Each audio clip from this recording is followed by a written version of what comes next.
په سچایي وي، صداقت وي، د الله نصرت وي. په کاندلا کښې مولانا محمد عمر پلامپوري رحمت الله علیه لیکلي دي چې په کاندلا کښې یوه ورځ د هندوونې د مسلمانو معامله په یوه مځکه راغله، خو په دې مځکه راپورټ یې وکړه عدالت ته. په دې عدالت کښې جج هندي و، نو جانبین وکیلونه ونیول او مسلمانو اعلان وکړ چې که چیرې دا مځکه موږ وګټله موږ جماعت پرې جوړوي. هندوونو اعلان وکړ چې که چیرې دا مځکه موږ وګټله موږ مندر پرې جوړوي. جانبین طرف نه ډېرې غټې دوی وشولې او قومیت ته لوړه، اجتماعیت ته لوړله. انګریز جج ډېر خفه شه چې که موږ په عدالت کښې اشتباه خلاف خبره وکړله او ډېر زیات او قتل وشي، خونبها وشي.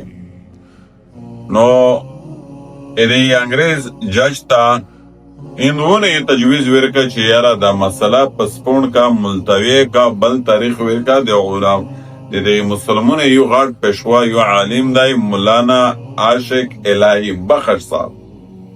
نو مخشې پیشي ته توسې هغه وغوړی چې ډېره شادو ټیم یې ورکړه، مسله ترڅټ کړله. په څورې ځنه ورځ دی مولانا عاشق الهی بخش صاحب چې کله وغوښت پوښتنه سره وکړله، نوسته ویلوړه وشوله. هغه ورته وویل چې مفتي صاحب دا د شاه عبدالعزیز محدث دهلوي رحمت الله علیه شاګرد خاص هوا دې مځکې په باره کښې تو ته حقیقت معلوم دی، ته دا وضاحت وکړه، مسلمون یې د مسلمانو عالم یې. دغه انګریز جج ورته وویل دا مځکه دغې مسلمانو دو که د هندوونو دو، او خلق په انتظار دی چې ودره سوی. مفتي الهي بخش ورته وویل چې نه دا مځکه خو د هندوونو دو. او سری نورې شولی مندور جوړ شه. بیا یې پوښتنه وکړله چې نه مفتي صاحب دا مځکه بیا یوې سمندر هم جوړېدای شي؟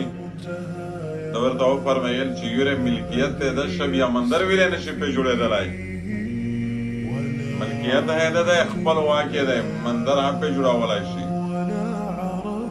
بیا یې چې دغې انګریز جج واجبه خبره وکړه چې نن مسلمان خو هار شه و اسلام جیت شه. دغې سچایي اثار و په دې باندې چې په دغې ټایم په دغې وخت الفال دا موجوده اکثر هندوونه هم مسلمان شول او دې اعلان هم وکړه چې موږ په دې مځکه باندې جماعت جوړوي. سچایي برکات دا دي، سچایي نتایج دا دي.